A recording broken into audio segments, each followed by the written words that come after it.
வங்கக்கடலில் நிலவிய குறைந்த காற்றழுத்த தாழ்வு பகுதி காற்றழுத்த தாழ்வு மண்டலமாக வலுப்பெற்றுள்ளது.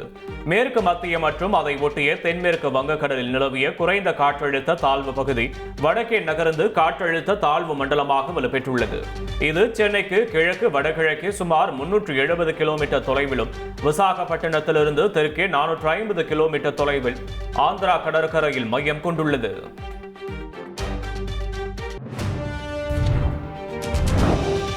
வங்கக்கடலில் காற்றழுத்த தாழ்வு மண்டலம் உருவானதை தொடர்ந்து 9 துறைமுகங்களில் 1ஆம் எண் புயல் எச்சரிக்கை கூண்டு ஏற்ற அறிவுறுத்தப்பட்டுள்ளது. அதன்படி சென்னை, கடலூர், நாகப்பட்டினம், எண்ணூர், காட்டுப்பள்ளி, புதுச்சேரி, காரைக்கால், பாம்பன், தூத்துக்குடி ஆகிய 9 துறைமுகங்களில் 1ஆம் எண் புயல் எச்சரிக்கை கூண்டு ஏற்றப்பட்டுள்ளது.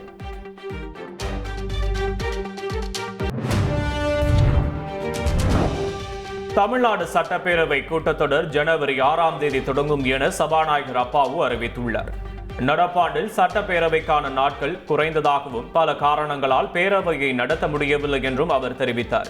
100 நாட்கள் பேரவையை நடத்த வேண்டும் என்பதே எண்ணம் என்று கூறிய அவர், நாட்கள் குறைந்ததால் எந்த பணிகளும் பாதிக்கப்படவில்லை என்று விளக்கமளித்தார்.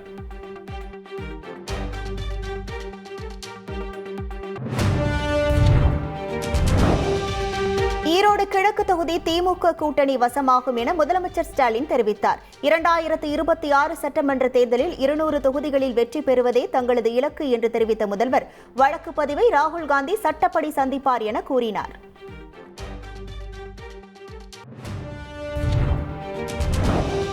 நெல்லை மாவட்ட நீதிமன்றம் முன்பு மாயாண்டி என்ற இளைஞர் வெட்டி படுகொலை செய்யப்பட்ட சம்பவத்தில் ஈடுபட்ட அனைவரும் கைது செய்யப்பட்டனர். கொலை நடந்தபோது ராமகிருஷ்ணன் என்பவரை சம்பவ இடத்திலேயே போலீசார் மடக்கி பிடித்து கைது செய்தனர். தொடர்ந்து 3 தனிப்படைகள் அமைக்கப்பட்ட நிலையில் நெல்லை தாலுகா காவல் நிலையம் அருகே உள்ள சோதனை சாவடியில் வைத்து சிவா, மனோராஜ், தங்க மகேஷ் ஆகிய 3 பேர் கைது செய்யப்பட்டனர். அதன் பின்பு முத்துகிருஷ்ணன் மற்றும் கண்ணன் ஆகியோர் கைது செய்யப்பட்டனர். இந்நிலையில் வழக்கில் தொடர்புடைய கீழநத்தம் வடக்குறு பகுதியைச் சேர்ந்த கண்ணன் என்பவரை 7வது நபராக போலீசார் கைது செய்துள்ளனர். நீதிமன்ற வாயில்களில் அச்சமின்றி குற்ற செயல்கள் தொடர்ந்து நடைபெறுவது முதல்வர் ஸ்டாலினின் ஆட்சியில் படு பாதாளத்திற்கு சட்டம் ஒழுங்கு சென்று விட்டதற்கான அத்தாட்சி என எதிர்க்கட்சித் தலைவர் எடப்பாடி பழனிசாமி குற்றம் சாட்டியுள்ளார்.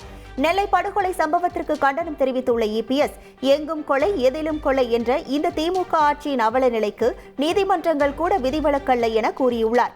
தனிப்பட்ட கொலைகள் என்று இன்னும் எத்தனை நாட்கள் தான் திமுக அரசு சட்டம் ஒழுங்கு சீர்கேடுகளை கடந்து செல்ல போகிறது என கேள்வி எழுப்பியுள்ளார்.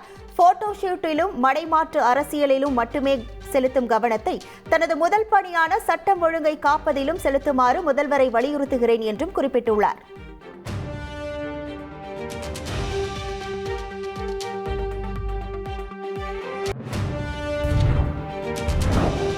நெல்லை படுகொலை சம்பவத்தில் கொலையாளிகள் உடனடியாக கைது செய்யப்பட்டதை பொறுக்க முடியாமல் வழக்கம் போல சட்டம் ஒழுங்கு சரியில்லை என்ற புழுத்து போன பொய்யை எதிர்க்கட்சித் தலைவர் பாடத் தொடங்கியிருப்பதாக அமைச்சர் ரகுபதி பதிலடி கொடுத்துள்ளார். தூத்துக்குடி வன்முறை, சாத்தான்குளம் தந்தை மகன் அடித்து கொலை, பொள்ளாச்சி பாலியல் வன்கொடுமை, கொடநாடு கொலை சம்பவம் என பொதுமக்கள் வெளியில் நடமாடவே அச்சப்படும் சூழலில் தமிழ்நாடு தவித்து கிடந்ததை இபிஎஸ் மறந்துவிட்டாரா என்றும் அவர் கேள்வி எழுப்பியுள்ளார்.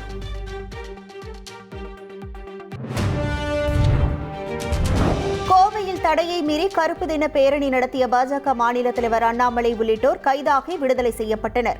1998 கோவை தொடர் குண்டு வெடிப்பில் ஆயுள் தண்டனை விதிக்கப்பட்ட குற்றவாளி பாஷாவின் இறுதி ஊர்வலத்திற்கு அனுமதி அளித்ததை கண்டித்து கோவை காந்திபுரம் பேருந்து நிலையம் அருகே அண்ணாமலை தலைமையில் கருப்பு தின பேரணி பாஜக சார்பில் நடத்தப்பட்டது.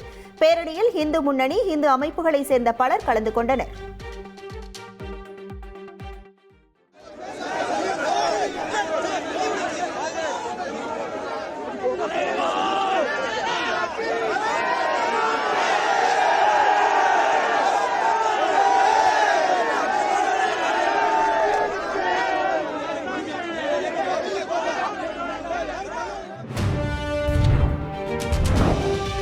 வேலூரில் பாஜக பிரமுகர் கொலையை குறிப்பிட்டு பேசிய அண்ணாமலை, பாஜகவில் அனைவரையும் அடக்கி வைத்திருப்பதாகவும் ஒருமுறை கட்டுப்பாட்டை இழந்தால் மீண்டும் கட்டுப்பாட்டுக்குள் வராது என எச்சரித்தார்.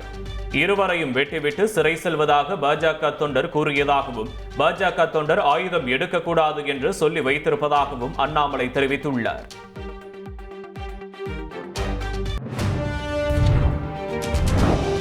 நெல்லை பகுதிகளில் கேரளாவை சேர்ந்த தனியார் புற்றுநோய் மருத்துவமனை ஒன்று மருத்துவ கழிவுகளை கொட்டி சென்றது. இந்த நிலையில் கேரள அரசின் அதிகாரிகள் குழு மருத்துவ கழிவுகள் கொட்டப்பட்ட இடத்தில் நேரில் ஆய்வு மேற்கொண்டனர். மருத்துவ மாதிரிகளே அதிகமாக உள்ளது என்றும் ஆபத்தான கழிவுகள் எதுவும் இல்லை என்றும் கேரள அதிகாரிகள் தெரிவித்துள்ளனர். ஆய்வு பற்றிய முழுமையான அறிக்கை கேரள அரசிடம் சமர்ப்பிக்கப்படும் என தலைமை அதிகாரி கோபுகுமார் தெரிவித்தார். தேசிய பசுமை தீர்ப்பாயத்தின் உத்தரவுப்படி கழிவுகளை அகற்ற நடவடிக்கை எடுக்கப்படும் என கேரள அதிகாரிகள் தெரிவித்தனர்.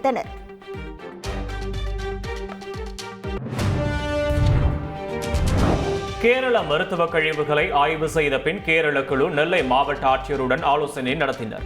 அப்போது அபாயகரமான கழிவுகள் இல்லை என பேட்டியளித்த விவகாரம் தொடர்பாக பல்வேறு குற்றச்சாட்டுகளை முன்வைத்து கேள்வி எழுப்பப்பட்டது. கழிவுகள் அபாயகரமானது இல்லை என்றால் இவ்வளவு தொகை செலவு செய்து இவ்வளவு தூரம் கொண்டு வந்து கொட்ட காரணம் என்ன என்று ஆட்சியர் கேள்வி எழுப்பினார். அவை எப்படி தமிழகம் கொண்டு வரப்பட்டது, அனுப்பியது யார் என்பது குறித்து விசாரணை நடத்த வேண்டும் என்று கேட்டுக்கொண்டார். குற்றவாளிகளுக்கு கடுமையான தண்டனை பெற்றுத்தர வேண்டும் என்றும் இதுபோன்ற நிகழ்வுகள் நடக்காத வகையில் நடவடிக்கைகள் எடுக்க வேண்டும் என்றும் வலியுறுத்தினார். அண்ணா பல்கலைக்கழகம், பாரதிதாசன் பல்கலைக்கழகம் மற்றும் பெரியார் பல்கலைக்கழகங்களுக்கு துணைவேந்தர்களை நியமனம் செய்வது தொடர்பான விவகாரத்தில் ஆளுநர் மாளிகை தரப்பில் விளக்கம் அளித்து அறிக்கை வெளியிடப்பட்டது. அதில் யுஜிசி உறுப்பினரை தவிர்த்து தேடுதல் குழுவை அமைப்பது சரியானதல்ல என குறிப்பிட்ட ஆளுநர் மாளிகை இது நீதிமன்ற உத்தரவை மீறிய செயல் என தெரிவித்துள்ளது. யுஜிசி உறுப்பினர் இல்லாமல் தேடுதல் குழுவை அமைத்தால் நீதிமன்றம் அந்த அரசாணையை ரத்து செய்ய நேரிடும் என்றும், எனவே ஏற்கனவே வெளியிட்ட 3 தேடுதல் குழுவுக்கான அரசாணைகளை திரும்ப பெறுவது யுஜிசி உறுப்பினரை சேர்த்து புதிய அரசாணைகளை வெளியிட வேண்டும் என ஆளுநர் மாளிகை வலியுறுத்தியுள்ளது.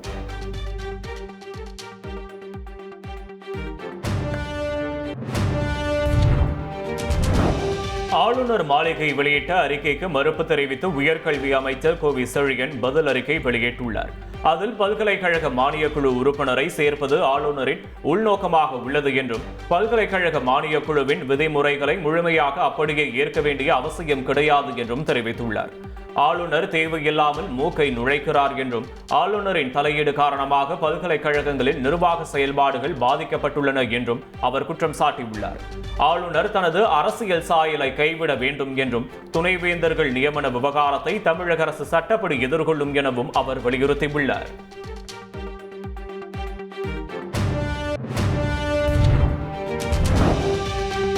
குளிர்கால கூட்டத்தொடர் நிறைவு பெற்ற நிலையில் நாடாளுமன்றம் தேதி குறிப்பிடாமல் ஒத்திவைக்கப்பட்டுள்ளது.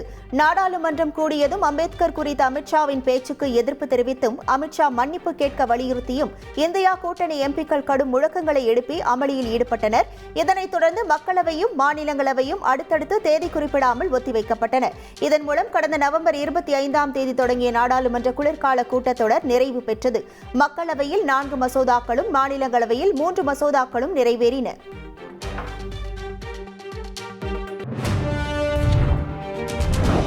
ஒரே நாடு ஒரே தேர்தல் தொடர்பான 129வது அரசியல் சாசன சட்ட திருத்த மசோதா உள்ளிட்ட 2 மசோதாக்களை நாடாளுமன்ற கூட்டுக்குழுவுக்கு அனுப்ப மாநிலங்களவையும் ஒப்புதல் அளித்துள்ளது. கூட்டுக்குழுவில் மாநிலங்களவையைச் சேர்ந்த பாஜக எம்பிக்கள் புவனேஸ்வர் கலிதா, கவிதா பண்டிதார், காங்கிரஸ் எம்பிக்கள் முகுல் வாஸ்னிக், ரந்தீப் சுர்ஜேவாலா, திமுக MP Wilson, Aam Aadmi MP Sanjay Singh உள்ளிட்ட 12 பேர் இடம்பெற்றுள்ளனர்.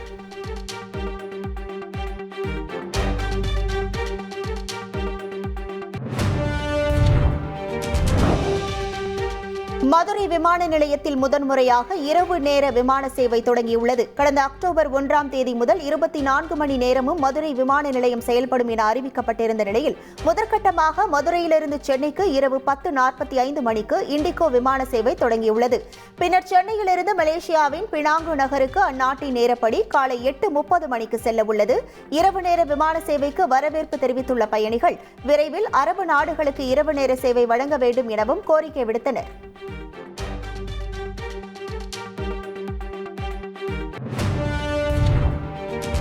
இந்தியாவை துண்டாடுவோம் என்ற வங்கதேச அதிகாரி கருத்துக்கு இந்தியா கடும் எச்சரிக்கையை விடுத்துள்ளது. வங்கதேச இடைக்கால அரசை நடத்தும் முகமது யூனுஸின் உதவியாளரான மபூஸ் ஆலம் ஆத்திரமூட்டும் வகையில் இந்தியாவை துண்டாடுவோம் என்ற கருத்தை பேஸ்புக்கில் பதிவிட்டிருந்தார். அசாம், திரிபுரா, மேற்கு வங்கம் என இந்திய பகுதிகள் உள்ளடங்கிய வகையில் மேப்பையும் பதிவிட்டிருந்தார். இவ்விவகாரம் குறித்து டெல்லியில் செய்தியாளர்களிடம் பேசிய வெளியுறவுத்துறை செய்தி தொடர்பாளர் ரந்தீப் ஜெய்ஷ்வால், வங்கதேசிடம் வலுவான எதிர்ப்பை பதிவு செய்துவிட்டும் இப்போது பதிவு நீக்கப்பட்டுள்ளது என தெரிவித்துள்ளார்.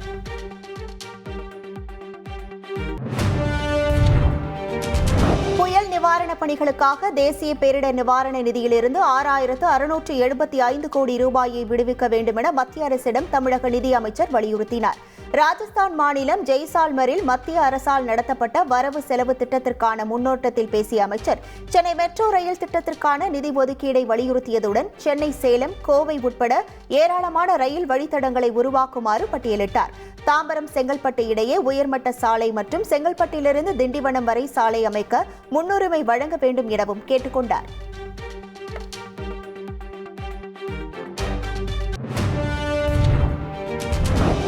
நாடாளுமன்றத்தில் போராட்டத்தில் ஈடுபட்டோரை மிரட்டும் சூழலை உருவாக்கியுள்ளதாக பாஜகவை திமுக எம்பி கனிமொழி சாடியுள்ளார்.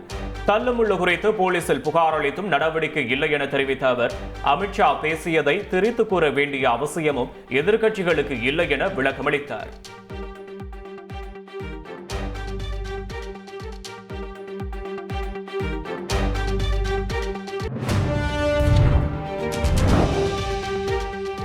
அமித்ஷாவிற்கு எதிரான ஆர்ப்பாட்டத்தின் போது தங்களை பாஜகவினர் வழிமறித்ததே வன்முறைக்கு காரணம் என விசிக தலைவர் திருமாவளவன் குற்றம் சாட்டியுள்ளார். பாஜக எம்பிக்கு சிறிய காயம்தான் என்றும் பாஜக பிரச்சனையை பெரிதாக்குவதாகவும் தெரிவித்த அவர், ராகுல் காந்தி மீது பொய் வழக்கு போடப்பட்டது கண்டிக்கத்தக்கது என குறிப்பிட்டார். அத்துடன் அம்பேத்கர் மீதான வெறுப்பை அமித்ஷா வெளிப்படுத்தினார் எனவும் அவர் குற்றம் சாட்டினார்.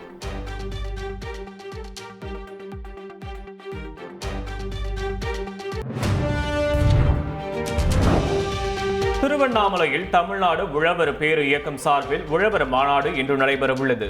இந்த மாநாட்டை பாமக நிறுவனர் ராமதாஸ் தொடங்கி வைக்க உள்ளார். விவசாயம் சார்ந்த பிரச்சனைகளை கண்டறிந்து அதற்கு தீர்வு காணும் வகையில் இந்த மாநாடு நடத்தப்பட இருப்பதாக அறிவிக்கப்பட்டுள்ளது. இதுகுறித்து சென்னை விமான நிலையத்தில் செய்தியாளர்களுக்கு பேட்டியளித்த பாமக தலைவர் அன்புமணி ராமதாஸ், இதுவரை எந்த அரசியல் கட்சியும் உழவர்களுக்கென தனியாக மாநாடு நடத்தியதில்லை என்று கூறினார்.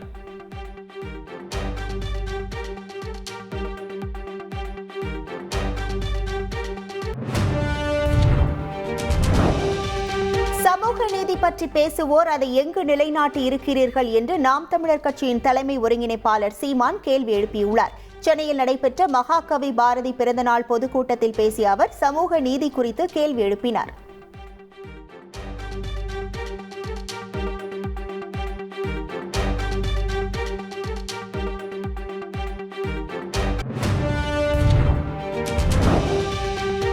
இரட்டை இலை விவகாரம் தொடர்பான வழக்கில் முன்னாள் முதல்வர் ஓ பன்னீர்செல்வம் தேர்தல் ஆணையத்தில் பதிலளித்துள்ளார். இது தொடர்பாக சூரியமூர்த்தி தொடர்ந்த வழக்கில் உயர்நீதிமன்ற உத்தரவின்படி சூரியமூர்த்தி, முன்னாள் முதல்வர் ஓ பன்னீர்செல்வம், அதிமுக பொதுச் செயலாளர் எடப்பாடி பழனிசாமி ஆகியோருக்கு தேர்தல் ஆணையம் நோட்டீஸ் அனுப்பியிருந்தது. அந்த நோட்டீஸிற்கு பதிலளித்து ஓ பன்னீர்செல்வம் தரப்பு தேர்தல் ஆணையத்திற்கு தங்கள் நுழைவாட்டை மின்னஞ்சல் மூலம் அனுப்பியுள்ளது. பிஜிடி தொடரில் எஞ்சிய 2 போட்டிகளுக்கான ஆஸ்திரேலிய அணி அறிவிக்கப்பட்டுள்ளது. ஆஸ்திரேலிய அணியில் தொடக்க வீரர் நாதன் மெக்ஸ்வீனி நீக்கப்பட்டு அவருக்கு பதிலாக 19 வயது வீரர் சாம் கோன்ஸ்டாஸ் சேர்க்கப்பட்டுள்ளார். கடந்த 3 போட்டிகளில் மெக்ஸ்வீனி பெரிதாக பங்களிக்காத நிலையில் அவர் நீக்கப்பட்டுள்ளார். காயம் காரணமாக வேகப்பந்து வீச்சாளர் ஹேசல்வுட் விடுவிக்கப்பட்டுள்ளார். பவுலர்கள் சீன் அபோட், ரிச்சர்ட்சன், வெப்ஸ்டர் ஆகியோரும் அணியில் இணைக்கப்பட்டுள்ளனர்.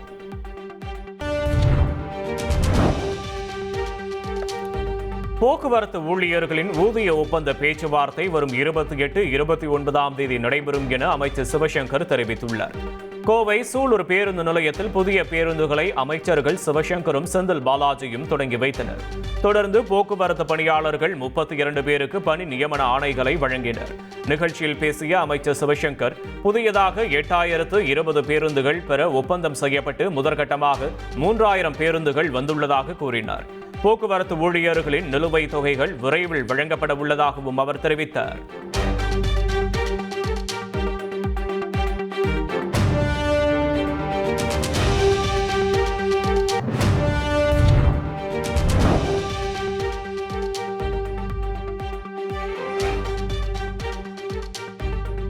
கோவை குண்டுவெடிப்பு குற்றவாளி பாஷா இறுதி ஊர்வலத்திற்கு அனுமதி வழங்கிய தமிழக அரசை கடுமையாக விமர்சித்த ராஜா நினைவுகளை கூறி தேசபக்தி உள்ளவர்கள் பாஷாவை ஆதரித்து பேசியிருக்க மாட்டார்கள் என்றார். கோவையில் பாஷாவால் அப்பாவி மக்கள் கொன்று குவிக்கப்பட்டார்கள் என்றும் கோவை மருத்துவமனையே அன்று இரத்த சகதியாக இருந்தது எனவும் தெரிவித்த ராஜா பாஷா என்ன தியாகியா என கூறி நாம் தமிழர் ஒருங்கிணைப்பாளர் சீமான் விமர்சித்தார். அத்துடன் தேசபக்தி உள்ளவர்கள் பாஷாவை ஆதரித்து பேசியிருக்க மாட்டார்கள் என்றும் குறிப்பிட்டார்.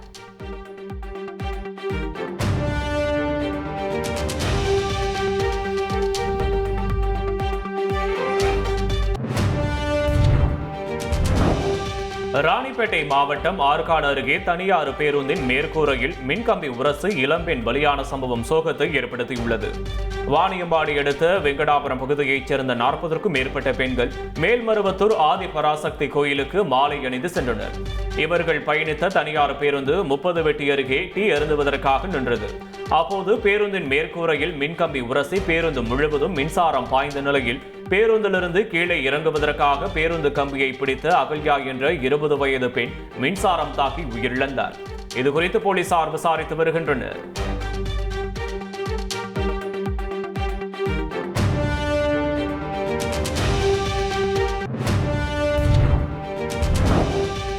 விழுப்புரம் மாவட்ட காவல் கண்காணிப்பாளர் அலுவலகத்தில் விழுப்புரம், கடலூர், கள்ளக்குறிச்சி ஆகிய மாவட்ட உயர் அதிகாரிகளுடன் சட்டம் ஒழுங்கு குறித்து டிஜிபி சங்கர் ஜிவால் ஆலோசனை நடத்தினார். அப்போது பேசிய அவர், சட்டம் ஒழுங்கு பிரச்சினை ஏற்படாமல் இருக்க அனைத்து இடங்களிலும் போலீசார் தீவிர ரோந்து பணியில் ஈடுபட வேண்டும் எனவும், போதைப்பொருள் மற்றும் சாராய ஒழிப்பு நடவடிக்கையில் தீவிரமாக செயல்பட வேண்டும் எனவும் அறிவுறுத்தினார். மது பாட்டில்கள் கடத்தல், சாராய விற்பனை செய்பவர்களை கண்டறிந்து அவர்களை தடுப்பு காவல் சட்டத்தின் கீழ் கைது செய்வதோடு தொடர்ந்து ரவுடிசத்தில் ஈடுபடுவோரை குண்டர் தடுப்பு காவல் சட்டத்தில் கைது செய்ய உத்தரவிட்டார்.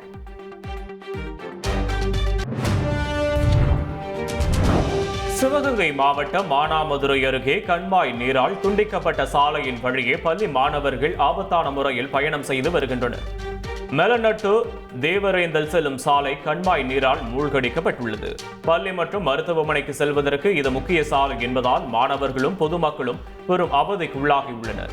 இப்பகுதியில் பாலம் அமைக்க கோரி பல நாட்களாக கோரிக்கை எழுந்து வரும் நிலையில் அரசு விரைவில் இதற்கு தீர்வு காண வேண்டும் என பாதிக்கப்பட்ட மக்கள் கோரிக்கை வைத்துள்ளனர்.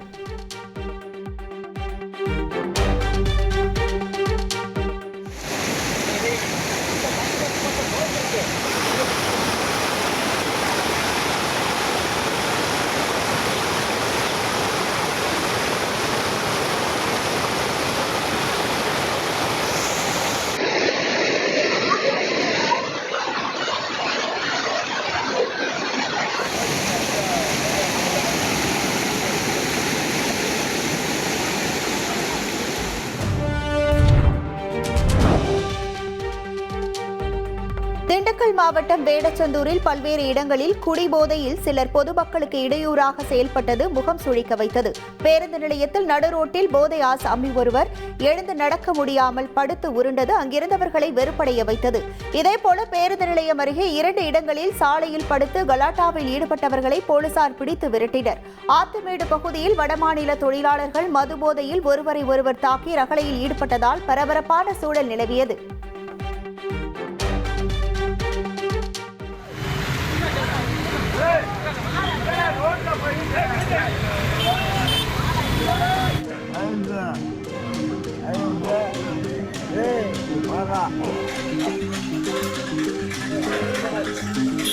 என்ன செய்வோம்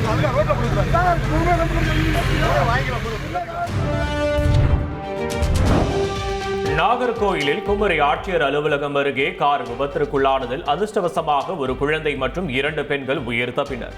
நேசமணி நகர் பகுதியைச் சேர்ந்த இளம்பெண் கைக்குழந்தை மற்றும் மாமியாருடன் தனது சொகுசு காரில் சென்று கொண்டிருந்தார். திடீரென கட்டுப்பாட்டை இழந்த கார் சாலை நடுவில் உள்ள தடுப்பில் பயங்கரமாக மோதியது. சீட் பெல்ட் அணிந்திருந்ததாலும் ஏர்பேக் வெளியே வந்ததாலும் அவர்கள் உயிர் தப்பினர். எதிரே வந்த வாகனங்களின் வெளிச்சம் அதிக அளவில் காணப்பட்டதால் விபத்து ஏற்பட்டிருக்கலாம் என கூறப்படுகிறது. இதுகுறித்த சிசிடிவி காட்சி வெளியாகியுள்ளது.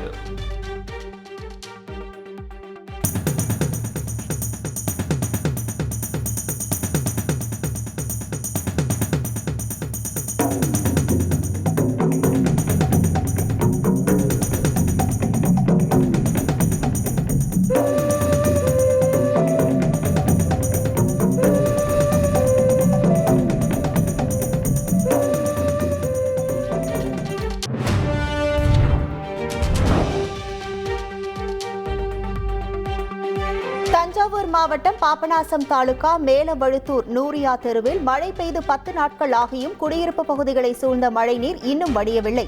சம்பந்தப்பட்ட அதிகாரிகளிடம் தகவல் தெரிவித்தும் இதுவரை எந்த நடவடிக்கையும் எடுக்கவில்லை என பொதுமக்கள் குற்றம் சாட்டுகின்றனர். தற்போது தேங்கியுள்ள மழைநீர் பாசிகள் படர்ந்து பச்சை நிறமாக காட்சியளிப்பதாகவும் தொடர்ந்து துர்நாற்றம் வீசுவதுடன் விஷ ஜந்துக்களால் அச்சுறுத்தல் ஏற்பட்டுள்ளதாகவும் பொதுமக்கள் வேதனை தெரிவிக்கின்றனர்.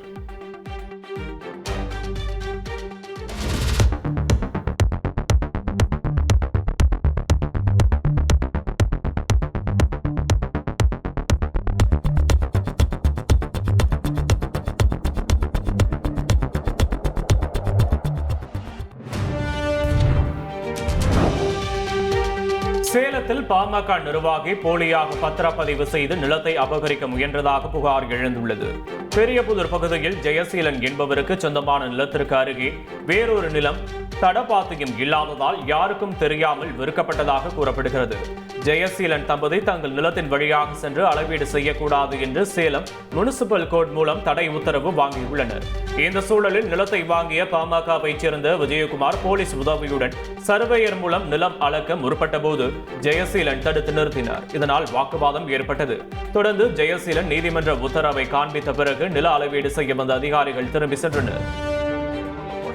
உங்களுக்கு அப்படியே டவுட் இருந்தா நீங்க ஒரு 3 இயர்ஸ்ல எல்லாம் பண்ணிருக்கலாம். 23 வருஷம் கழிச்சு இது போலீஸ் சொல்றீங்கன்னா அப்ப இத்தனை பேருக்கு பட்டா கொடுத்தது எல்லாமே தப்பா? எல்லா பட்டாவையும் நான் சொல்றாரு. அப்படியே எல்லாரும் சீட்டு கேட்டா புடி கொடுக்கிறதுக்கு கவர்மெண்ட் ஆபீசரே விடக்கூடாதுன்னு சொன்னாங்க. குடிச்சிடல குடிச்சுக்க பாத்துக்கலாம். உள்ளார நுழைய கூடாதுன்னு ஆர்டர் இருக்கு சார். ஒரே செகண்ட் இல்ல நான் சொல்றது கேளுங்க. ரெவென்யூ அளப்பாங்க. அதுதான் சொல்றேன். உள்ளார நுழையாம எப்படி அளப்பாங்க? அவரோட ப்ராப்பர்ட்டி அடக்க சொல்றாங்க. நுழைய கூடாதுன்னு ஆர்டர் இருக்கு. நுழைஞ்சினா கண்டெம்ப்ட் தான். அதுக்கு அவங்க ரெடிங்க இருந்தா நீங்க ரெடினா நீங்க உங்க எழுதி கொடுத்து யார் ஆபீசர்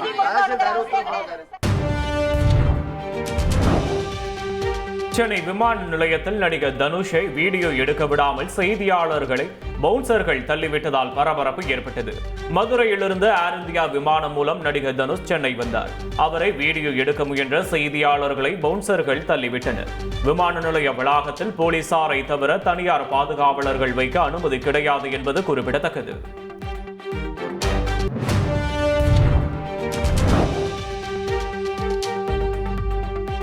கொடைக்கானல் நட்சத்திர ஏரியை தூய்மைப்படுத்தும் பணி தீவிரமாக நடைபெற்று வந்த நிலையில் ஏரி தற்போது புது பொழிவுடன் காட்சி தருகிறது.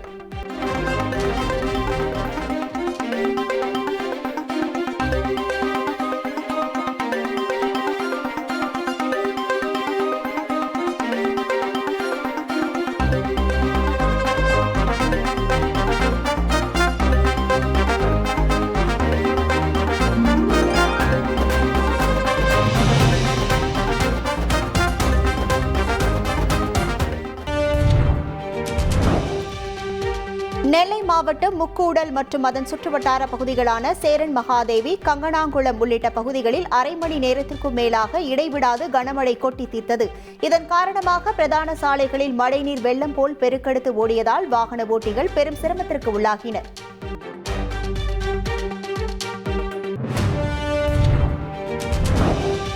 கடலூரில் வீட்டிற்குள் புகுந்த கட்டுவிரியன் பாம்பு மற்றொரு பாம்பை அப்படியே உயிருடன் விழுங்கிய காட்சிகள் வெளியாகியுள்ளது.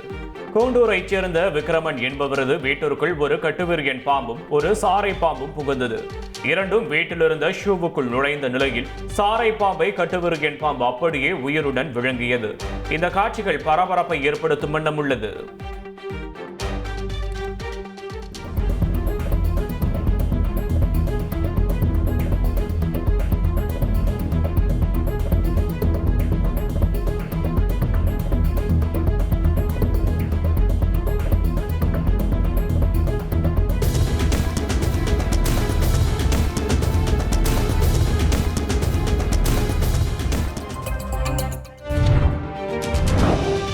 வேலூர் மாவட்டம் துருவம் கிராமத்தில் சிறுத்தை கால் தடம் இருப்பதாக தவறான தகவல் பரப்பினால் நடவடிக்கை எடுக்கப்படும் என மாவட்ட ஆட்சியர் எச்சரித்துள்ளார். துருவம் கிராமத்தில் இளம்பெண் உயிரிழந்த நிலையில் சிறுத்தை கால் தடம் ஊர் முழுவதும் இருப்பதாக தகவல் பரவி வருகிறது. அதனை மறுத்துள்ள ஆட்சியர் சுப்புலட்சுமி, இதுவரை ஒரு இடத்தில் கூட சிறுத்தையின் கால் தடம் கண்டுபிடிக்கவில்லை என விளக்கமளித்துள்ளார். மேலும் பொதுமக்கள் அச்சமடைய வேண்டாம் என கூறிய அவர், வனத்துறையினர் தீவிர கண்காணிப்பு பணியில் ஈடுபட்டு வருவதாக தெரிவித்தார்.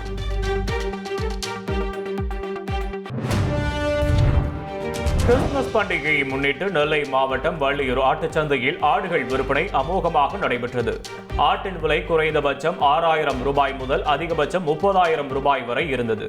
இன்று ஒரு நாள் மட்டும் வள்ளியூர் ஆட்டுச்சந்தையில் 2 கோடி ரூபாய்க்கு மேல் வியாபாரம் நடைபெற்றுள்ளது. ஆடுகளுக்கு நல்ல விலை கிடைத்ததால் கால்நடை வளர்ப்போர் மகிழ்ச்சி அடைந்தனர்.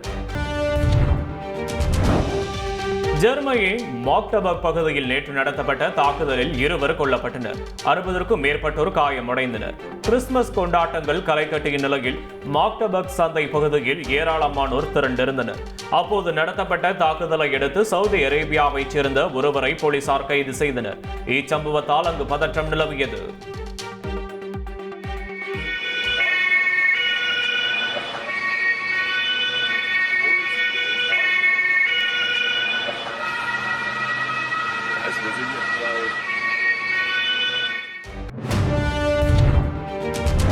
கேரளாவில் பேருந்து ஓட்டுநரின் சாதுரியத்தால் சிறுவன் நூலிலையில் உயிர் பிழைத்த சம்பவம் பரபரப்பை ஏற்படுத்தியுள்ளது. கஞ்சாங்காடு பகுதியில் சிறுவன் ஒருவன் சாலையை கடந்துள்ளான். அப்போது வேகமாக சென்ற பேருந்தை ஓட்டுநர் பிரேக் பிடித்து சாதுரியமாக திருப்பியதால் சிறுவன் அதிர்ஷ்டவசமாக உயிர் பிழைத்தான். திடீரென பிரேக் பிடித்ததால் பேருந்து நழுவி திசை மாறி சென்று நின்றது.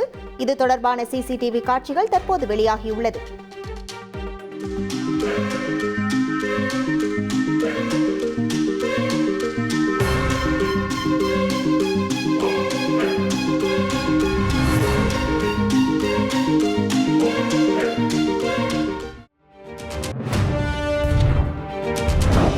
மும்பை அணி வீரர் பிருத்வி ஷா மீது விமர்சனங்கள் எழுந்துள்ள நிலையில் முழு உண்மை தெரியாமல் யாரும் விமர்சிக்க வேண்டாம் என்று தெரிவித்துள்ளார். பயிற்சிக்கு சரியாக வராததால் மும்பை அணியிலிருந்து நீக்கப்பட்டதாக கூறப்பட்ட நிலையில் தனது இன்ஸ்டாகிராம் பக்கத்தில் பிருத்வி ஷா ஸ்டோரி ஒன்றை பதிவிட்டுள்ளார். அதில் முழு உண்மையை அறியாமல் தன்னை பற்றி யாரும் விமர்சிக்க வேண்டாம் என்று குறிப்பிட்டுள்ளார். மேலும் பலர் பாதி மட்டும் தெரிந்து கொண்டு எல்லாம் தெரிந்தது போல் பேசி வருவதாகவும் விமர்சித்துள்ளார். இது மும்பை கிரிக்கெட் வட்டாரத்தில் பரபரப்பை ஏற்படுத்தியுள்ளது.